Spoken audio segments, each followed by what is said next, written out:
The Los Angeles Lakers' struggles continued as they fell to their fifth straight defeat, deepening the sense of urgency among fans and analysts alike.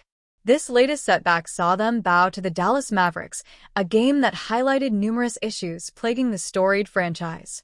Lackluster performance on display.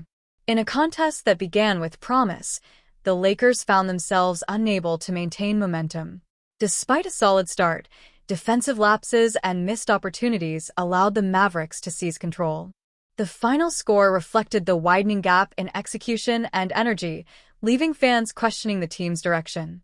Key players failed to find their rhythm, with star performers unable to elevate their game when it mattered most.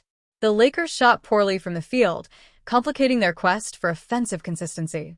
As the game progressed, it became clear that the team needed a collective effort to overcome their mounting challenges. Fan frustration at a tipping point. As the defeat piled on, so did the frustration from the Lakers fanbase. Social media was ablaze with comments demanding accountability, with many calling for changes to the coaching staff and personnel. The once loyal supporters are now grappling with a stark reality. The franchise's championship aspirations are slipping further from reach. The palpable tension in the arena echoed a growing discontent. Fans expressed their disappointment, with chants urging the front office to take a hard look at the current roster and coaching strategies. The message was clear: immediate action is necessary to restore hope in a season that is quickly unraveling. Injuries and uncertainty. Compounding the Lakers' woes is the injury bug that has bitten key players throughout the season. The absence of crucial contributors has forced the coaching staff to shuffle lineups and adjust strategies, often leading to inconsistent performances. As injuries continue to plague the roster, the pressure mounts on those available to step up. The Lakers are in a precarious position, where each game becomes increasingly critical. The question remains, can they rally to turn the tide, or will this downward spiral continue? Next steps for the Lakers. With the season still in its early stages, the Lakers have a chance to regroup. However, the urgency for change grows with each defeat. The front office faces tough decisions ahead, weighing short-term fixes against long-term vision. Fans are hopeful that the team can find a way to reignite their competitive spirit. The path to redemption will require resilience and a commitment to improvement. As the Lakers look ahead, the stakes have never been higher and the clock is ticking. The Lakers announced on Thursday afternoon that LeBron James will be sidelined for at least 3 to 4 weeks because of nerve pain, meaning James won't be available for the start of the 2025-26 season. The team statement, which was released after practice concluded, said James will be reevaluated in about 3 to 4 weeks because of sciatica on his right side, and that any further updates will be provided at that time. The Mayo Clinic defines sciatica as pain that travels along the path of the sciatic nerve. The sciatic nerve travels from the buttocks and down each leg. The timeline provided by the Lakers means the team is scheduled to play 5 to 9 games before LeBron is expected to be reevaluated, including the October 21st regular season opener against the Golden State Warriors at Crypto.com Arena in Los Angeles. The 40-year-old star forward, who is entering an unprecedented 23rd NBA season, has never previously missed a season opener. He has already played the most combined regular season and playoff career minutes in league history, 71,103, and is 49 games behind Robert Parrish, 1,611, for the most regular season games played in league history. James already holds the record for most combined regular season and playoff games played, 1,854. James had been a modified participant in practices since training camp started last week, mainly doing individual work, after coach J.J. Redick said James had been dealing with nerve irritation in his glute and that a cautious approach was being taken to James' ramp-up for the upcoming season. When asked on Thursday whether there was a plan for James in the preseason, about 1.5 hours before the Lakers released their statement, Redick responded that James was on his own timeline. The previous goal was for James to be available by opening night against the Warriors. James, who hasn't had a media availability session with reporters since the team's media day on September 29th, told ESPN last week that he was physically not where he wanted to be entering training camp and that he was still ramping things back up. Before the team's announcement on Thursday, Redick had acknowledged the Lakers were entering uncharted territory with James. "I don't think there's a proven way to handle someone who has this much mileage, this many minutes, been asked to do so many things on both ends of the court," Redick said. "We asked a lot of him last year. We asked a lot of him to start the year in camp, so it's just working as a partnership and trying to figure it out."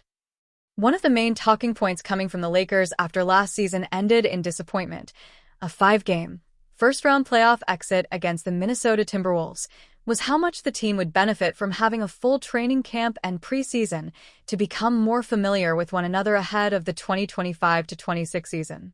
All involved were eager for time to further build chemistry and continuity before the season started, especially among the team's stars in James, Luka Doncic, and Austin Reeves. The team also has several key newcomers, such as starting center DeAndre Ayton, with Redick acknowledging part of the reason the Lakers wanted the 2018 draft's #1 pick was because of the partnership with Doncic, particularly offensively in the pick and roll, and what they hope that can look like. But through 6 practices over the last 2 weeks, there had already been questions about whether the Lakers have been able to maximize the preseason the way they hoped to because of the modified participation from Doncic and James, as well as other key players. And those questions came before James' status for the season was revealed. "Yeah, I mean, you gotta play the cards you're dealt," Redick said after Thursday's practice. "I know that's a cliché, but that's just reality." Redick's comments came after Ayton on Wednesday lamented the fact that he hasn't had significant time on the practice court with Doncic and James. Doncic was a full participant in all 3 practices last week, including scrimmages, before sitting out the team's preseason games against the Phoenix Suns and Golden State Warriors. The 26-year-old star has been a modified participant in practices this past week, mostly doing individual work, with Redick sarcastically saying earlier in the week that load management was the reason for the change in Doncic's status. "Da got a couple of days with Luka last week," Redick said. "No one's gotten any time with LeBron. That's not just Da, that's everybody. He hasn't been on the court with the team. So that's just the reality." And the reality revealed on Thursday is that it will be even longer before the Lakers can have James fully back in the fold. The Los Angeles Lakers' dream of pairing Giannis Antetokounmpo with Luka Doncic may not be dead after all. The possibility regained life after the Milwaukee Bucks superstar addressed the swirling trade rumors linking him to the New York Knicks, leaving just enough ambiguity to keep other contenders, including the Lakers, watching closely. Giannis addresses trade rumors. On Tuesday, ESPN's Shams Charania reported that the Knicks and Bucks engaged in an exclusive round of trade talks in August after Antetokounmpo identified New York as his preferred destination outside Milwaukee. Those conversations, however, never advanced beyond the exploratory stage. "First of all, I haven't read that story," Antetokounmpo said following Wednesday's practice. "When the season starts, I try to get off social media and focus on my craft and the team. But yeah, I've said this many times. I want to be in a situation where I can win, and right now I'm here. I believe in this team. I believe in my teammates. I'm here to lead this team to wherever we can go. It's definitely going to be hard, but I'm here. So all the other extra stuff does not matter." While reaffirming his commitment to the Bucks for now, Antetokounmpo notably stopped short of making a long-term pledge to Milwaukee, leaving the door open to reevaluate his future later in the season. "I think I've communicated with my teammates and the people I respect that the moment I step on this court or in this facility, the rest does not matter," he said. "I'm locked into whatever I have in front of me.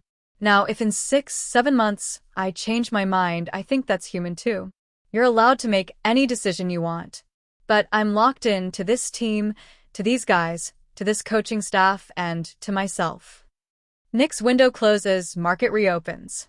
For much of the offseason, the Knicks appeared to be Antetokounmpo's preferred destination outside Milwaukee. Charania reported that his agent, Alex Saratzis of Octagon, conducted extensive due diligence across the league before New York emerged as the only team Giannis expressed genuine interest in joining. The Bucks insisted to the Knicks that they preferred not to move Antetokounmpo, Charania wrote. Milwaukee believes New York did not make a strong enough offer to continue even discussing a trade.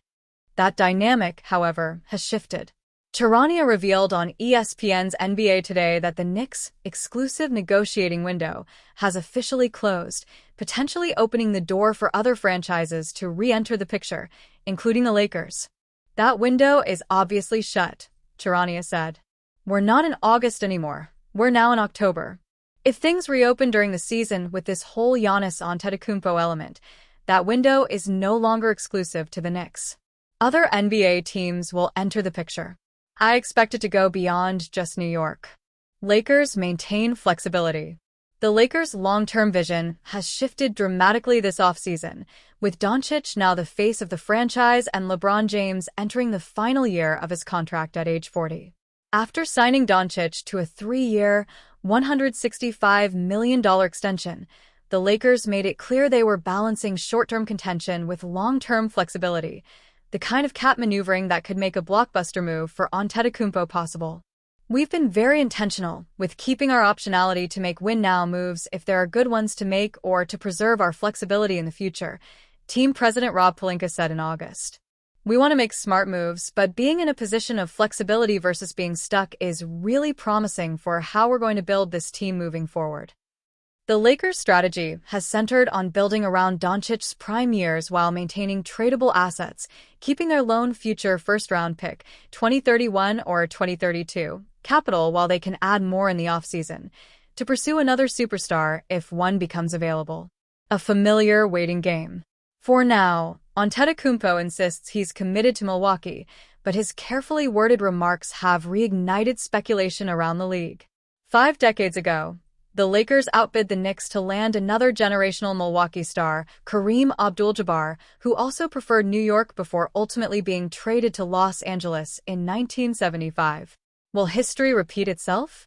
If the Bucks stumble early or fall short of expectations again, the Lakers, armed with cap flexibility, global appeal, and a superstar foundation led by Doncic, could once again find themselves in position to lure one of the NBA's most dominant forces. Until then, Los Angeles will wait, watching Milwaukee's season unfold, and waiting for an opportunity that once seemed dead to spring back to life.